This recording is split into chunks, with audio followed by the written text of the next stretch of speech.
And welcome back. Dustin Harris hanging out with you on the Appraiser Coach podcast. Thank you for joining us. Folks, a couple of weeks ago, 2 weeks ago, we had Mr. Tim Anderson on the program. And Tim is a USPAP instructor. He's an MAI out of Florida. Very knowledgeable guy and a friend of mine. And he walked us through 16 unacceptable appraisal practices, at least according to the Fannie Mae Selling Guide. Well, actually, let me correct the record. He walked us through 8 of those 16. And I wanted to have Tim back on because I wanted to make sure that we got through all 16. So I welcome back to the program Mr. Tim Anderson. Thank you for joining us again, my friend. Thank you, Dustin. It's great to be back with you. Well, it's great to have you, as always. A very knowledgeable individual and a fun individual to have online and on the program. We got through 8 of these last time, and I want to go through the 8 remaining, but I first want to remind you folks that we are sponsored by Alamode Software. Alamode, of course, is the leader in the appraisal software business. There is a reason for that, folks, and you can find out the reason by trying them out for 15 days at alamode.com/free trial, alamode.com/free trial. Or if you're hesitant, call them. 800 Alamode, they'll walk you through. They have the best customer service in the business, and they'll walk you through how to set it up and why you should switch. Of course, we're sponsored by Working RE Magazine. Working RE is the place that I go to get all of my appraisal news and updates and find out what's going on in the appraisal world. You should be as well, workingre.com. If you're not a part of their free email, you need to sign up at workingre.com. Finally, we are sponsored by DataMaster. DataMaster is a local, at least as far as I'm concerned, local within my area business. They're out of Utah, which is not too far away from me. A very small company. I've been to their headquarters. Great company who care about appraisers. Check them out, datamasterfreetrial.com/coach. Once again, datamasterfreetrial.com/coach.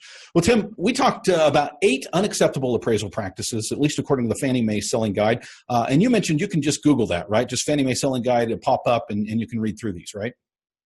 Right. Just go to fanniemae.gov and then look for the selling guide, and then click on the selling guide, and boom, there it is. And it's completely downloadable. So you can keep it on your desktop, and you can do word searches too. And I would highly recommend, if you're just joining us for this episode, I would highly recommend that you go back and listen to the episode 2 weeks ago with Tim Anderson, because that will give you the first 8. But as a reminder, let's say that somebody has not listened to that episode yet. Remind us again, Tim, why that would be important for appraisers to know. In other words, why do we care about Fannie Mae's unacceptable appraisal practices? Okay. Dustin, is kind of like knowing what a stop sign means. You don't have to stop, but if you don't, and there's a problem because you didn't stop, then when you say, well, Your Honor, I didn't know what a stop sign meant, the judge is going to look at you and say, too bad. Very good. Yeah, over the weekend, my son and I, we were going to church. He's 16. He's just starting out his driving career. Well, he's been driving for 9 months or so, and we went through a stop sign, if you will. And I said, son, that was a stop sign, not a roll sign. The rest of the family thought that was pretty funny. Mm-hmm. Yeah, it says stop. It doesn't say honk and go through. It says stop. Yeah. And, I think that applies to what we're talking about here because, there are certain things that we as appraisers just need to kind of understand. And what we don't know, we don't know. And that's one of the things I am grateful about to have you on the program because you're a very knowledgeable guy, much more knowledgeable than I. And I appreciate you bringing us up to speed, the listeners and myself up to speed on what's important as far as Fannie Mae goes, but also this applies to USPAP. As you talked about, that word misleading is a big deal. And these are unacceptable appraisal practices because they may cause us to have misleading reports, right? Yes. Okay. That's the primary reason behind them, yes. Okay, good. Good. So number 9, we're at number 9 of the 16 unacceptable appraisal practices. Number 9 says creation of a comparable sales by combining vacant land sales with contract purchase price of a home that has been built or will be built on land. This is a change, is it not, Tim? I remember years ago, especially with manufactured homes, modular homes, that kind of thing, we were able to use land home sales. If we combined the two, we were able to use those as comparable sales. And maybe I was doing something completely wrong back there. By the way, statute of limitations is way over, folks. I haven't done this in way over 5 years. But is this a change, or was that okay back then? Dustin, for your sake, let's hope it's a change. Basically, what Fannie Mae is saying is that the definition of market value, it says that when we say a property has a value of $250,000, what we're saying is that under a given set of circumstances, that this property will sell within a range centered around $250,000 in a reasonably short period of time, assuming no major changes to 11 things that could change and make the value change. Sure. We are forming an opinion as to the value of the site and the contributory value of the improvements to the site. Together. Added, simply summed arithmetically. So number 9 says creation of a comparable sale by combining vacant land sales with a contract purchase price of a home that is or will be built on the land. Okay, the problem is you contract with a contractor to build a house. The contractor is going to give you a price. Exactly, price, yeah. And the price of that to-be-built home may be dollar on to its contributory value to the site. It may not be. Therefore, by merely adding the contract price and the value of the underlying site begs the question that the contract price equals contributory value. And that's one of those unsupported assumptions that we talked about earlier. There is no support for that assumption. Therefore, an appraiser makes it at his or her own professional peril. Yeah. Okay, good. Yeah, I think this is super important. And it makes sense. You know, any appraiser who's been doing this more than a couple of days understands the difference between price, cost, and value. Those three things may be related, but they are not the same thing. Well, one of these days, Dustin, you and I will sit down and have a long talk about the problems with the definition of market value. But we're not going to do that today. Okay. All right. To be continued. All right. Number 10, use of a comparable sale in the valuation process when the appraiser has not personally inspected the exterior of the comparable property. This is a big deal. And I know a lot of appraisers are really having an issue right now with, the safety issue of going into some neighborhoods and driving past and pulling your camera out and rolling down the window and taking a picture and being chased down by homeowners or what have you, thugs, if you will, who are maybe just concerned parents. What are you taking a picture of my house for? Now, I want to make it very clear. Number 10 does not say you have to take a picture of the comparable property. And Fannie Mae does not say you have to take a picture of the comparable property. Maybe I'm wrong in that. But it does say you have to at least personally inspect the exterior of the comparable property. Okay. USPAP does not require photographs. Right. USPAP does not even require you to inspect the subject. It merely requires you to disclose if you didn't. Fannie Mae does not require photographs. It does, however, require you to inspect the exterior of the property, and it says in the language, at least from the street or something like that. Is there a time in there? Maybe I'm putting you on the spot because I can't remember. In other words, hey, I inspected it. I drove past the property 3 years ago. It's not acceptable, probably, right? Well, it probably isn't, Dustin. But then, let's suppose that you drive past a house, other than, assuming it hasn't been gutted and renovated, then how much is it going to change over time? Yeah. It's obviously going to get older. Right. But it probably doesn't change that much. What Fannie Mae is saying here comes down to highest and best use, quite frankly. I remember a number of years ago, I was doing an appraisal in Fort Lauderdale and was having trouble finding comps, but I eventually found the perfect comp. Same size building, same arterial roadway, same age, same use. It was wonderful. So I'm driving down in the horrible traffic of Fort Lauderdale, and I drive past the property, and it's not there. Okay. The building had been torn down. So had I used it as a comparable improved sale, I would have been misleading my client because it was not purchased for the improvements. It was purchased for the land. Right. And that's what Fannie Mae is getting at here. In other words, don't use house X as a comp if the buyer bought it and tore it down to build a brand new house. Therefore, Fannie may want you to go stare at the house so you can say, oh, there's nothing there. Therefore, this was not an improved sale. They paid $200,000 for the site. Right, right. The other side of that is driving past a comparable, and maybe there's a cell tower in the backyard, or something that wasn't disclosed on the MLS, and the area, but do you know it that well to know exactly what's surrounding it?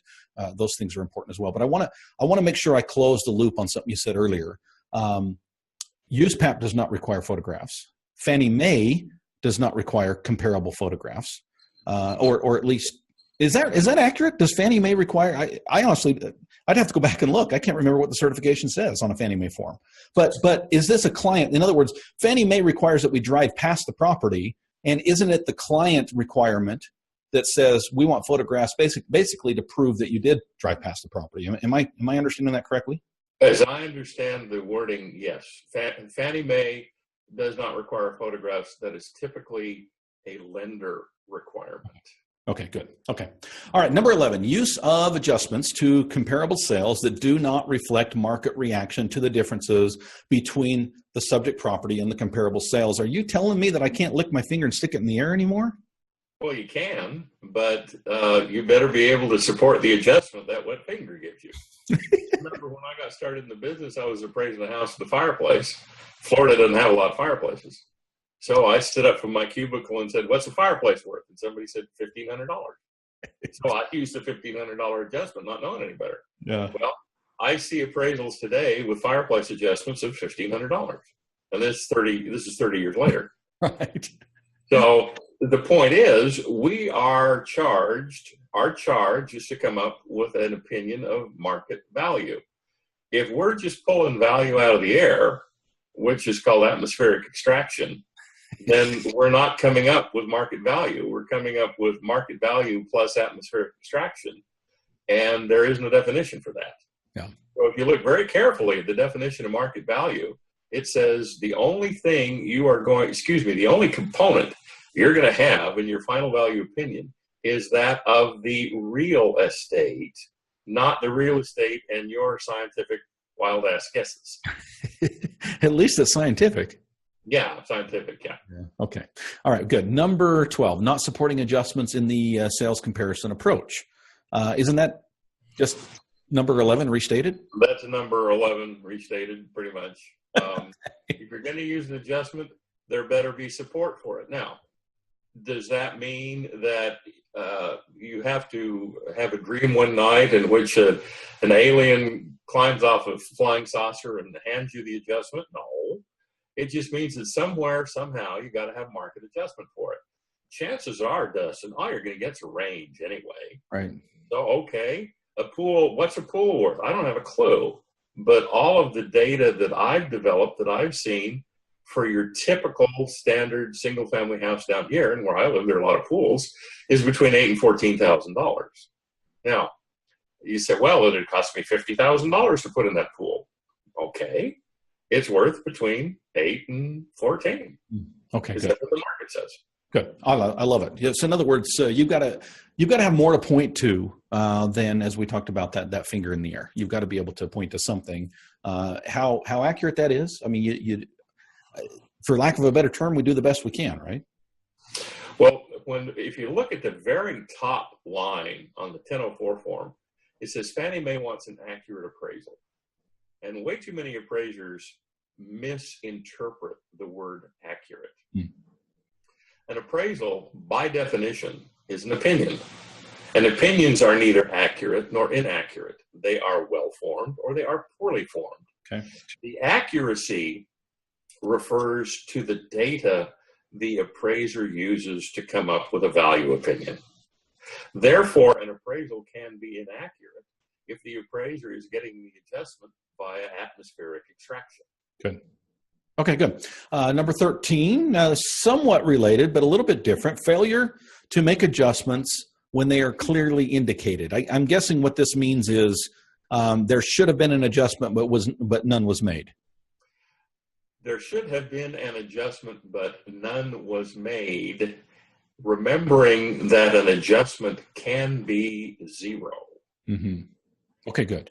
Therefore, when an appraiser says, excuse me, therefore it is not sufficient merely for the appraiser to say, I looked for adjustments and couldn't find any. The appraiser must say, I looked for adjustments, comma, couldn't find any, comma, and here is a summary of the crap I went through to try to get that adjustment. I don't know if I've ever put the word crap in my appraisal report, but I might try it now. Well, too many of mine were accused of being not much more than that. So, well, and I'll give you an example, I think, of what you're talking about. Just this morning, I finished up an appraisal report that I had started last week. I did the inspection last week.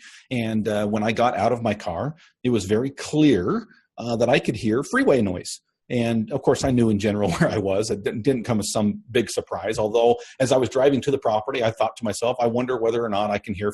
I knew I wouldn't be able to see it from where I was at, but can I hear freeway noise? Well, I get out of the car and right away I can hear the vroom, vroom, vroom of the passing traffic.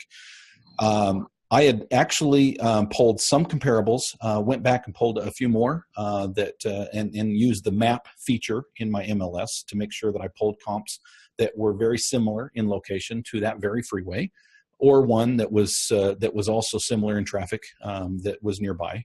I actually found 3 sales. So I have 6 sales in the grid. 3 of those are located in very similar distance to the freeway as the subject, and 3 are not. Guess what? No adjustment. I don't see any difference between the sales. Therefore, I explained, here's 3 sales that are similar in location. Here's 3 sales that are not. As you can clearly see, after adjustments are made, no adjustment is necessary for that. Now, that was a surprise to me. I thought someone would pay less to hear that traffic. I guess they don't. You know, the market is what it is. In the data that you gathered indicated that general proximity to a freeway was really not a detriment to value. No. And then you reported it that way, and you showed the adjustment as 0. Yeah. Excellent. Okay, good. Number 14, use of data, particularly comparable sales data, provided by parties that have a financial interest in the sale or the financing of a subject property without the appraiser's verification of the information from a disinterested source. Okay, this is a tough one, quite frankly. All right. We've all been in the situation where we go to the property and the broker is there smiling brightly and hands us all sorts of quote-unquote comparable sales data, which, when we get back to our office and analyze them, are utterly useless. We'll be kind. Utterly. Okay. So while there is absolutely nothing wrong in asking the broker for data, there's absolutely nothing wrong in receiving the data from the broker. We still have to analyze it. Okay. Because just because the broker gives it to us doesn't mean it's comparable. So the part that says provided by parties that have a financial interest in the sale or the financing of the subject property, in and of itself, that is not a problem. The problem comes with the second half of that sentence, where it says, without the appraiser's verification of the information from a disinterested source. Now, of course, that raises the question, in a transaction, everybody's interested. Where are the disinterested sources? Well, the only answer that I've been able to come up with is the recorded deed. And in non-disclosure states, that's going to be difficult. Yeah, if not impossible. It'll tell you that the property sold, but it will not tell you the property purchase price. Anyway, as nearly as I can tell, the deed is the only disinterested source available. Now, Florida is a full disclosure state. So as a result, when I look at the deed, I see the buyer, the seller, possibly the broker if they witness the seller's signature, and I see the full consideration. Not only on the doc stamps, but it's usually stamped right on the front of the deed itself. Mm. So I can look at a deed and say, okay, the house sold for $250,000. Okay, the broker says it sold for $250,000. Okay, I've gotten data from an interested source and a disinterested source, and they both say $250,000. Therefore, I'm home free. But that's the only disinterested source I can find, Justin. Mm. And I would love to learn what a disinterested source is other than the recorded deed. That's a great question. I'm going to just share I'm going to boil it down to just the facts. sort of in the interest of brevity. But I think it's important that appraisers hear this, because I from personal experience, or at least from a situation that I know of, I was not involved in the situation, but I know of because it's in the area that I cover. I think it's important to understand why number 14 is out there. And it comes down to, in some situations, you've got fraud going on. There is a PUD, a planned unit development, within the geographical area that I cover, that years ago, this is 7-8 years ago, when the market was hot, the developer and the realtor and the appraiser together worked together. And what they did was, there was about 4 or 5 model homes in this planned unit development. And what they did was they sold the original homes, the model match, if you will, the original model for each of these homes. They sold them to each other at a very high price. And so as the appraiser comes in, the only model match is this particular sale. And of course, not knowing all of the details in the background. Actually, it came out that the appraiser had been in cahoots with the other two, which is a different thing altogether.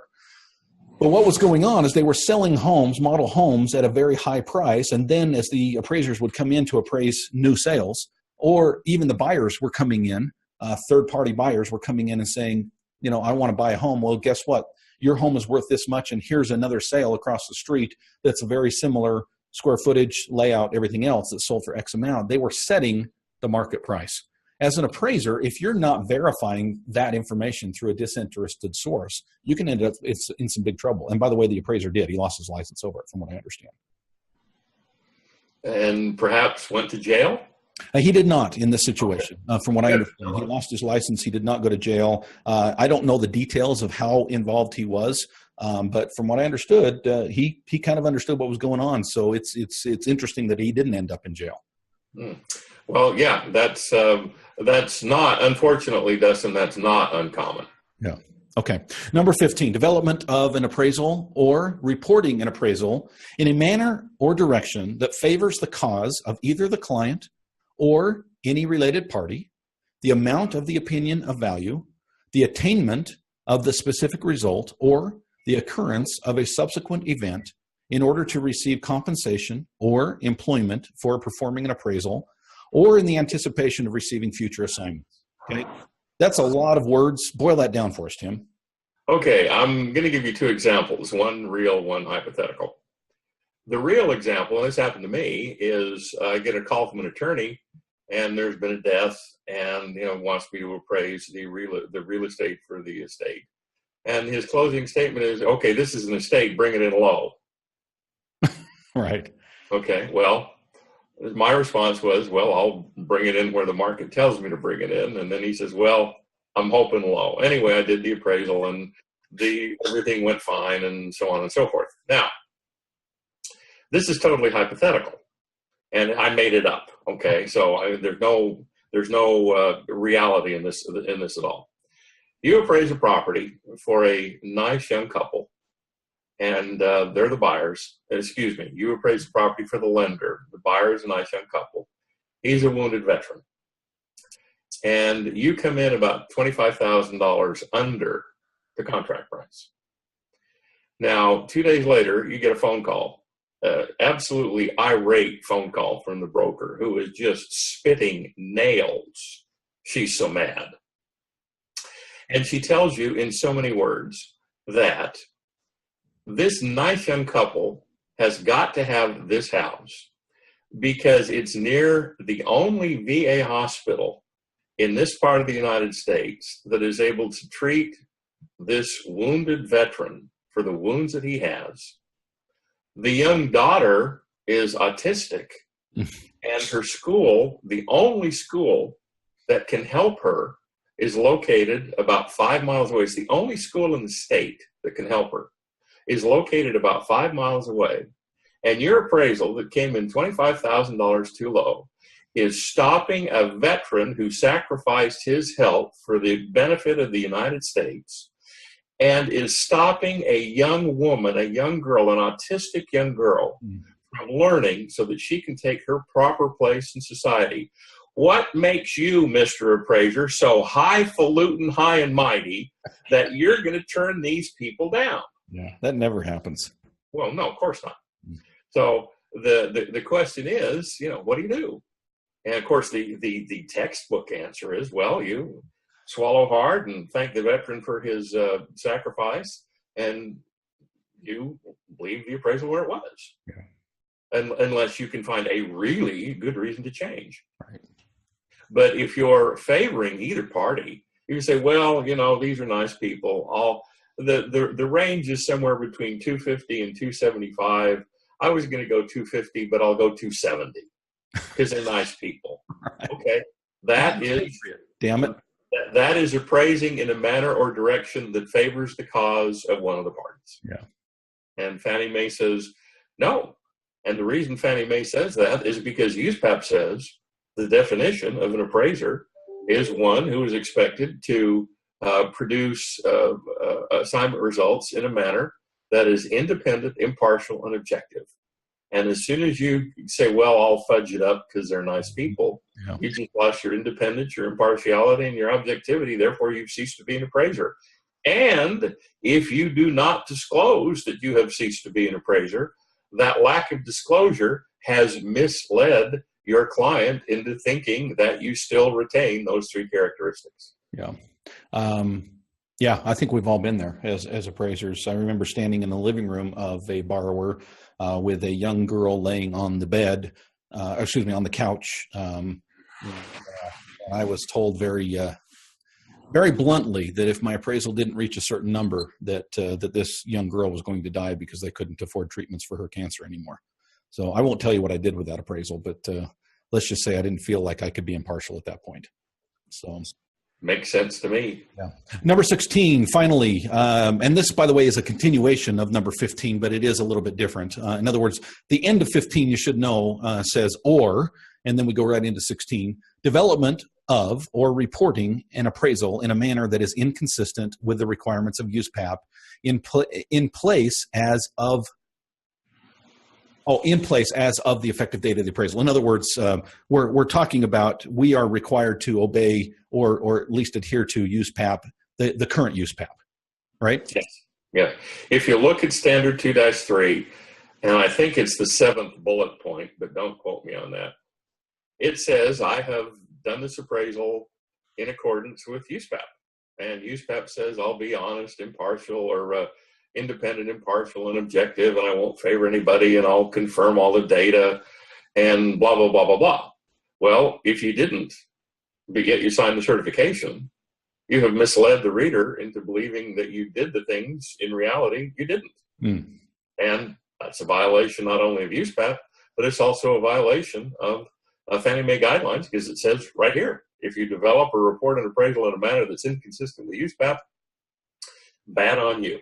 Yeah. Yeah, and you should add in there as well, usually state law as well. So you're boom, boom, boom, in trouble in 3 places. Yeah, state statute makes it really clear that if you are found guilty of misleading, the state is going to not take a real sunny attitude toward that. Yeah. Tim Anderson, thank you, my friend. A lot of this, I think, for most listeners is going to be a reminder. But reminders are good. I think sometimes we get in our day-to-day and we get doing our job, if you will. It's good to step back every once in a while. Maybe that's why we have to take a 7-hour, USPAP update every 2 years. But I think it's good to step back once in a while and get back to the fundamentals of what we do and why we do it. And I hope this has been helpful, the last 2 episodes that you've been on, to help remind us, not just what Fannie Mae requires, but what just makes good appraisal methodology and good appraisal practice. Well, Dustin, it's always a pleasure to be with you. Of course, as usual, my best to you and all of your family. And I'm available to appraisers to consult if they're in trouble with the state or they have a question as to what they should do. I'll be happy to work with them, answer their questions. It's my pleasure. Thank you, my friend. We'll do it again soon. I look forward to it. Thank you, Dustin. I appreciate it. Be safe and well. Thank you, my friend. Tim Anderson out of Florida, MAI, USPAP instructor. And as he mentioned, somebody who you can consult with if you end up in a sticky situation with your state. Just last month, actually. I mentioned Tim Anderson in a newsletter. Tim doesn't even know this, but every month I have an 8-page newsletter with my All-Star team, and we go into great detail as to how to be efficient and effective and on track being an appraiser. And one of the things I talked about was state board complaints. And I had mentioned in there that Tim Anderson, among others in the United States, are available for consultation if you run into a situation. So if you, I'm gonna bring you back up just real quick, Tim, just to get your. If somebody wants to get a hold of you, say they find themselves in trouble with the state and want some consultation, what's the best way to get a hold of you? Dustin, my phone number is area code 561-635-5265, and my email address is maitca@bellsouth.net. Say it one more time. Okay. The email address. maitca@bellsouth.net. I just realized you were joking. You just came in and bit you. Absolutely. Okay. I got it. Tim Anderson out of Florida. Thank you, my friend, for joining us as always. We'll do it again soon. And each and every one of you listeners, thank you for joining us. And we'll catch you next time here on the Appraiser Coach Podcast.